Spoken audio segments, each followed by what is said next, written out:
আম্মা আমি চাকরি পরীক্ষা দিবার গেলাম তাহলে। আল্লাহ আমার সাওয়ালটা যেন চাকরি পরীক্ষা আল্লাহ পাশ করে দেয়, আল্লাহ চাকরিটা দিনে হয়। আম্মা তাহলে গেলাম আমি আজকে। খারাপ আজান দোয়াটা করে দিই। বন্ধু 4 বার ফেল করার পর তো 5 বারে মাথায় তাও টাইনি টুনি এসএসসি পরীক্ষা পাশ করলাম। এই এক এসএসসি পরীক্ষা পাশ করবার দেয় মনে করলি অর্ধেক বয়স চলে গেল গা।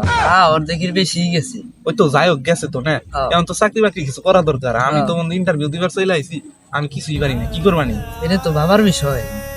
আচ্ছা আমারে যা প্রশ্ন করে আমি তোর বাইরে এসে কই দিতে পারি। বন্ধু তুই আমার বন্ধু না, তুই আমার ভাই, তুই যদি আমার কয়ে দেশ খুব উপকার হইব।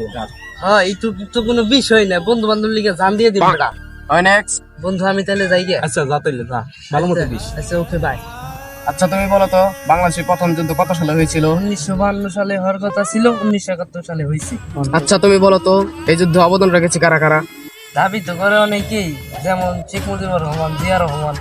আচ্ছা এই যুদ্ধ কি শেষ হয়েছে? এখনো সঠিক জানা যায়নি, এটা নিয়ে আর কি রিসার্চ চলছে। ওকে তুমি পরীক্ষা পাশ করেছো, আগামীকাল থেকে জয়েন করবে। ওকে বস তাহলে আসি। আসসালামু আলাইকুম। ওয়ালাইকুম আসসালাম। বন্ধু কি কি করছে রে? কিন্তু প্রশ্ন তো মনে নাই, উত্তর মনে আছে। আচ্ছা তাহলে কো বন্ধু, তাহলে যাই গে আমি। আচ্ছা যা যা কইছি মনে করে কইস। আচ্ছা কোবানি।